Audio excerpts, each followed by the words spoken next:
Hello everyone, welcome to part 10 of our MCQ discussion series. Let's start with today's discussion, starting with our first question. What is the major endpoint of carbohydrate metabolism by lactic acid bacteria of homofermentive pattern?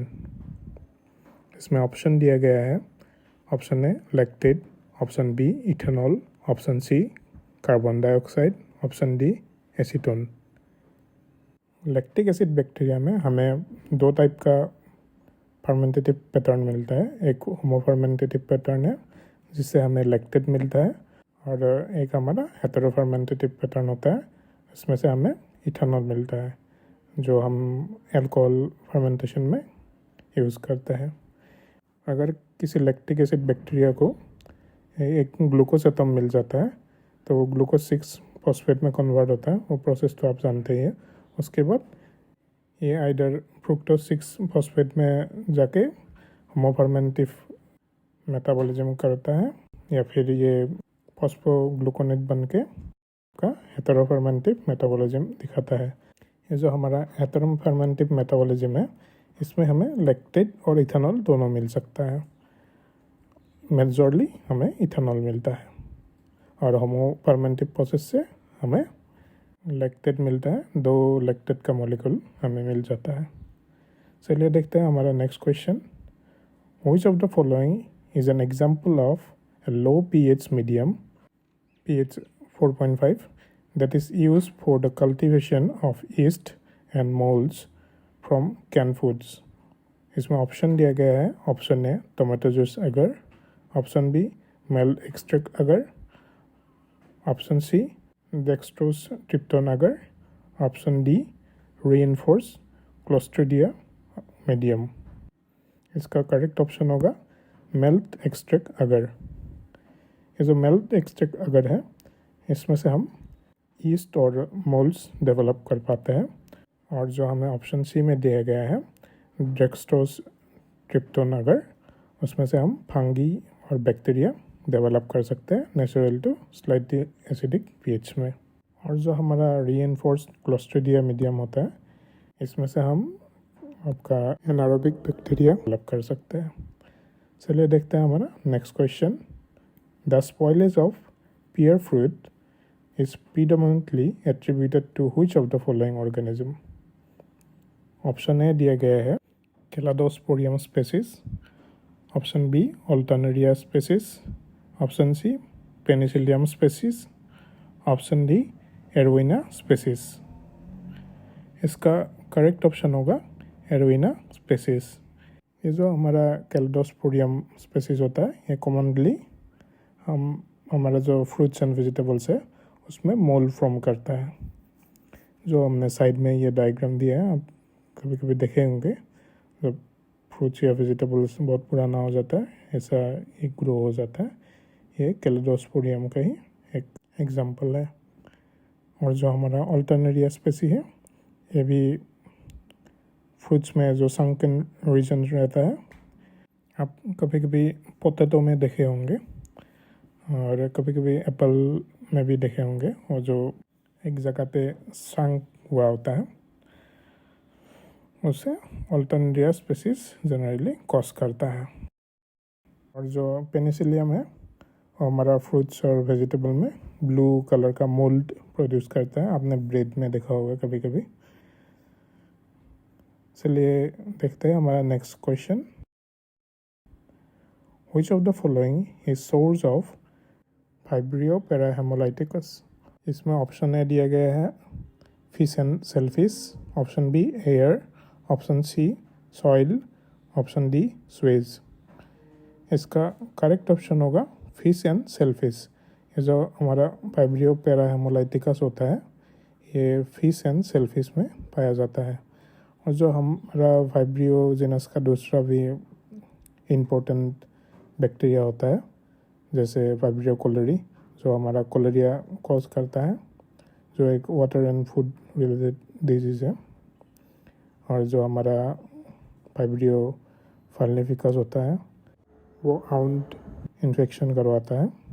और फाइब्रियो एंजियोलाइटिकस जो होता है, वो salt water में मिलता है वो gastroenteritis करवाता है। और जो हमारा फाइब्रियो मैक्सनिकोवी होता है वो भी हमें मेरिन एनवायरनमेंट में ही मिलता है, वो भी उन इन्फेक्शन से एसोसिएटेड होता है। चलिए देखते हैं हमारा next question. Which of the following belong to the category of non-septed molds? ये सेप्टेड और नॉन सेप्टेड मोल्ड्स आपने ज़रूर पढ़ा होगा आपका माइक्रोबायोलॉजी का क्लास में, डाइटिशियन वाला। इसका ऑप्शन दिया गया है genus Rhizopus, option B genus Aspergillus, option C genus Trichothecium और ऑप्शन डी दिया गया है जीनस मोनिला। इसका करेक्ट ऑप्शन होगा जीनस राइजोपस। ये जो जीनस राइजोपस होता है या फिर बाकी का भी जो सेप्टेड फंगी होता है उनमें हमें सेप्टा नहीं मिलता है। ये जो हमने साइड में ये डायग्राम में दिखाया है इसको सेप्टा बोलते हैं। और ये जो नीचे का पार्ट है ये हाइफी है और ये स्पोर है और फ्रूटिंग बॉडी ये होता है। और जो हमारा एस्पेरेजिलस और पेनिसिलियम ये दोनों सेप्टेड फंगी का फॉर्म होता है। सेप्टेड फंगी में ऐसा सेप्टा फॉर्म होता है और जो नॉन सेप्टेड है उसमें हाइफी ही बड़ा होता जाता है हमेशा, उसमें सेप्टा फॉर्म नहीं होता है। और नॉन सेप्टेड का दूसरा एग्जांपल है म्यूकर और सेप्टेड का एग्जांपल है एस्पेरेजिलस और पेनिसिलियम। चलिए देखते हैं हमारा नेक्स्ट क्वेश्चन है इसका।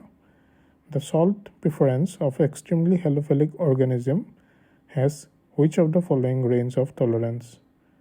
इसमें ऑप्शन दिया गया है less than 2%, option B 3 to 9%, option C 9 to 15%, option D over 20%।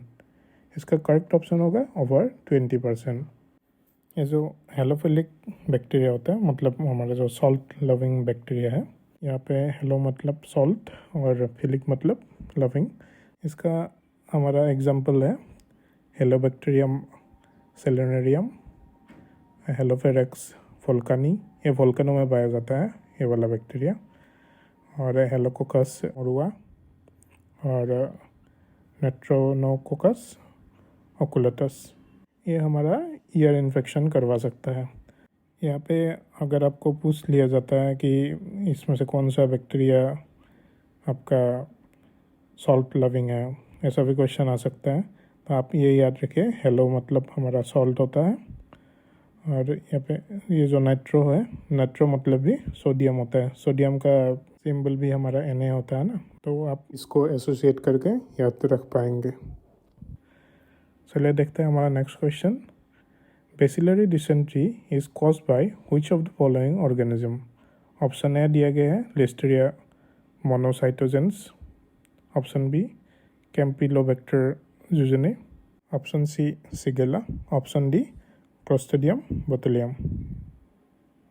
इसका करेक्ट ऑप्शन होगा सिगेला। जो सिगेला है वो हमारा बेसिलरी डिसेंट्री कॉज करता है। मैंने ये साइड में एक चार्ट भी दिया है, इसको आप अच्छे से याद रख सकते हैं। जो मेनिंजाइटिस होता है हमारा वो नेसेरिया मेनिंजाइटिस से होता है।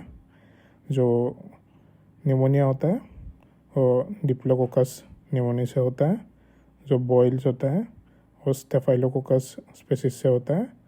स्कारलेट फीवर हमारा स्टेफाइलोकोकस स्कारलेटिनी से होता है। और जो फूड पॉइजनिंग होता है वो क्लोस्ट्रिडियम बोtulinum से होता है, इसको बोtulism भी बोलते हैं।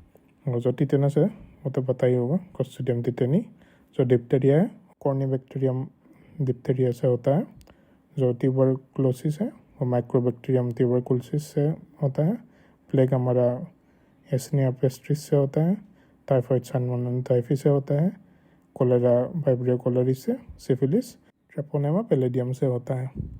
चलिए देखते हैं हमारा आज का next question. Which of the following mycotoxin present in F. moliniform, it is also responsible for esophageal cancer। इसका ऑप्शन दिया गया है aflatoxin, option B citrinin, option C fumonisin, option D patulin. इसका करेक्ट ऑप्शन होगा फिमोनिजिन। ये जो फ्यूमोनिजिन होता है ये हमें फुसेरियम मोलिनिफॉर्म से मिलता है। ये एसोफेगल कैंसर कॉज कर सकता है। एफ्लाटॉक्सिन तो हमने पहले लेक्चर में भी देख लिया था। एफ्लाटॉक्सिन ये एस्परजिलस स्पीसीज से होता है। ये लिवर कैंसर कॉज कर सकता है। जो हमारा साइट्रिनिन है ये पेनिसिलियम और एस्परजिलस दोनों प्रोड्यूस करता है। ये नेफ्रोटॉक्सिसिटी कॉज कर सकता है। और जो हमारा पैथोलिन है ये भी हमें पेनिसिलियम और एस्परजिलस से मिलता है। ये हमारा फूड कंटामिनेशन से रिलेटेड है। चलिए देखते हैं हमारा next question. Shellfish harvested from sewage polluted water are major cause of dash outbreak. इसमें ऑप्शन दिया गया है hepatitis A, option B poliomyelitis, option C measles, option D chickenpox. ये तो बहुत ही आसान क्वेश्चन है, आपको पता ही होगा। हेपेटाइटिस ए जो है वो हमारा स्वेज से हो सकता है। ये हेपेटाइटिस ए जो है ये फेकोरल रूट से ट्रांसमिट होता है। ये हेपेटाइटिस ए वायरस से होता है। यहाँ पे साइड में ये चार्ट दिया है, ये आप अच्छे से देख सकते हैं। हेपेटाइटिस बी जो है वो ब्लड और सेक्सुअल कॉन्टेक्ट से होता है। हेपेटाइटिस सी जो है ये भी सेम होता है। हेपेटाइटिस डी हेपेटाइटिस बी होने पे ये सेकेंडरीली हो सकता है। जो हमारा पोलियोमाइलाइटिस है पोलियो वायरस से होता है, ये भी वैक्यूओरल रूट से ही होता है। जो हमारा मेजल्स है ये पैरामिक्सो वायरस से होता है। ये रेस्पिरेटरी ड्रॉपलेट से होता है, जैसे हम स्नीजिंग हो गया या फिर कफ हो गया, इससे ये ट्रांसमिट हो सकता है। और जो हमारा चिकन पॉक्स है ये वेरिसेला जोस्टर वायरस से होता है।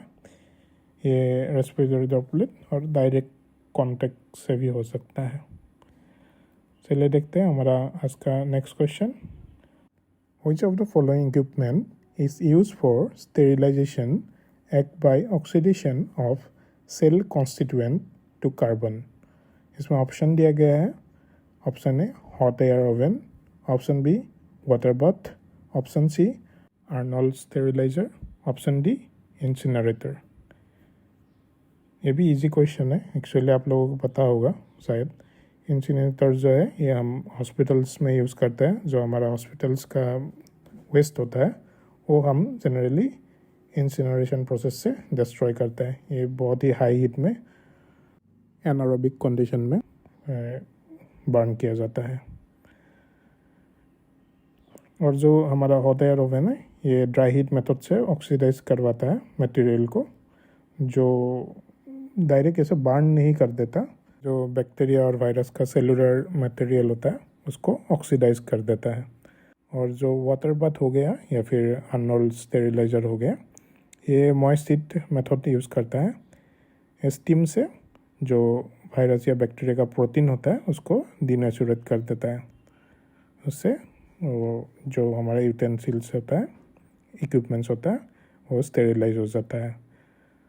इसमें मैंने ये डायग्राम भी दिया है, आप देख सकते हैं। ये हॉट एयर ओवन का डायग्राम है। ये आप माइक्रोबायोलॉजी लैब में आपने देखा होगा शायद। इसमें ऐसा ये डब्बा जैसा होता है, ये पे दो वाल होता है, इंसुलेटर जैकेट होता है ऐसे। इसमें हम चीज़ें रखते हैं और 160 डिग्री पे 2 आवर्स या फिर 170 डिग्री पे 1 आवर हम इसमें हमारा इक्विपमेंट्स लैब का रख देते हैं, जिससे हमारा जो लैब का जनरली ग्लास इक्विपमेंट्स होता है वो सब हम स्टेरिलाइज करवाते हैं। और जो हमारा वाटर बाथ है, इस साइड में आप ये जो वाटर बाथ है इसमें हम वाटर से चीज़ें स्टेरिलाइज करते हैं। Generally water bath 37 to 100 degree Celsius में काम करता है और ये इसका टाइम डिपेंडिंग अपन एप्लीकेशन होता है। और जो हमारा आर्नोल्ड स्टेरिलाइजर होता है ये भी देखने में इसका जैसा ही दिखता है।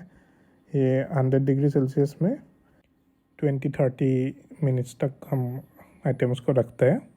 ये 3 दिन तक किया जाता है कॉन्जिक्यूटिवली। और जनरली जो थर्मोलेवाइल सब्सटेंस होता है, जैसे हीट से डैमेज होने का जिसका चांस बहुत ज़्यादा होता है, ये सब हम आर्नोल्ड स्टेरिलाइजर से स्टेरिलाइज कर सकते हैं। और जो मोस्ट कॉमनली यूज मेथड है इसका क्वेश्चन हम लोग देखेंगे बाद में, क्यों में ये ज़रूर आएगा क्योंकि ये बहुत ही कॉमन क्वेश्चन हमेशा पूछा जाता है ऑटोक्लेव के बारे में। ऑटोक्लेव का हमारा 121 डिग्री सेल्सियस में 15 to 20 मिनट रख के हम स्टेरिलाइज करते हैं, जैसे पेट्री डिक्स हो गया या फिर बाकी का भी बहुत सारा आइटम हम ऑटोक्लेविंग से स्टेरिलाइज करते हैं। और हमारा गैसियस स्टेरिलाइजेशन मेथड भी होता है जिसमें हम इथिलीन ऑक्साइड यूज़ करके स्टेरिलाइज करते हैं। आप कभी कभी इंजेक्शन हो गया या फिर कोई इक्विपमेंट्स हो गया आप जिसमें आपने देखा होगा EO लिखा हुआ होता है, और जो EO है वो इथिलीन ऑक्साइड को डिनोट करता है। और UV से भी हम स्टेरिलाइज कर सकते हैं कॉमनली। ये सब हमारा स्टेरिलाइजेशन का मेथड है। आज का जो हमारा MCQ था ये सब हमारा मेनली ये बैक्टीरियोलॉजी, वायरोलॉजी हो गया, आपका माइक्रोबायोलॉजी हो गया, इस पार्ट से था। इस सेशन का PDF आप टेलीग्राम चैनल से डाउनलोड कर सकते हैं। ये जो QR कोड दिया है ये स्कैन करके भी कर सकते हैं, और डिस्क्रिप्शन में लिंक दिया है, वहाँ पे जाके भी आप ज्वाइन कर सकते हैं। वहाँ पे जाके आप लोग का पुराना जो प्रीवियस ईयर का RRB का MCQs है वो सब भी अटेम्प्ट कर पाएंगे। चलिए फ्रेंड्स, आज के लिए इतना ही रखते हैं। Hope you like the video and thank you for watching.